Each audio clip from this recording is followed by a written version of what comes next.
present, he is working on the biography of Quaid-e-Azam, Muhammad Ali Jinnah. He has edited my father's present book, and he's taken out a lot of his precious time and has worked really hard in all the vetting and putting together of this book. He has a brilliant academic record and has done his master's from the University of Bath in the UK. He has also authored some books and is a known scholar and a poet. Blame her father, who's my friend, because to the exclusion of those points which he was familiar with, he really focused on those points he probably didn't know much about.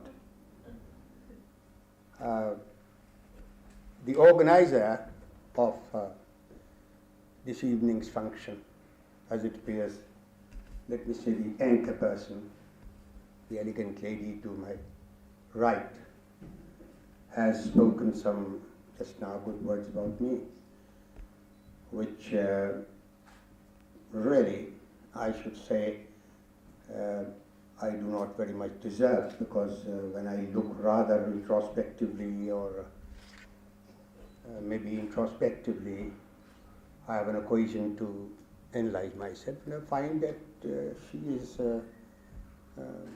pointed out all good things about me and neglected what really was the failing and the foible. Properly dedicated to that brave lady. Aman's reminiscences are full of interesting episodes, spanning 30 years spent with 12 US ambassadors and scores of other diplomats. He never betrayed his country's interests. Among the interesting bits that I like are where, for instance, he describes Henry Byrod's close friendship with Zade Bhutto. Me in Jhang, and it happened to be a very hot day. When she arrived, she was absolutely red in the face. I don't recall if Aman was with her. He was with her, okay. And I was really worried that she would fall sick, but anyway, she survived. But it also throws light on political events in our country and on various political figures that Amanullah interacted with, which include late Benazir Bhutto. Will be the result. This is a phrase which I can't translate. Amanullah might do it as it because he seems to be expert in translating word to word. Good to be here to see all of you again. I apologize for being late because I came directly from Lahore. It takes some time to reach the place. But I had to come because of my very good relationship with Amanullah. His idiom really could ring in my ears, and I know the type of language he uses. And for that I say that this is a good effort. He overcame the complication, the predicament of having to say about his employers, especially ambassadors, with whom he had very cordial and very equal relationship. So much so that, as he himself says, he could take liberty with them to call them with the first name, and they reciprocated in the same manner. My end really made me think for a short while that he was a very lucky person. And his employers were also likewise lucky.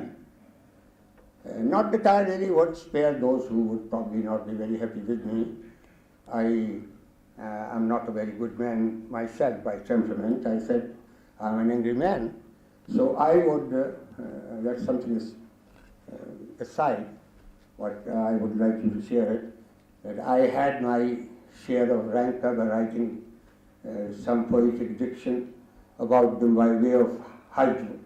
More what has been said, but maybe an incident which I would like to definitely narrate is there was a trip of mine along with former Ambassador Nancy Powell, who was a very dear friend of mine,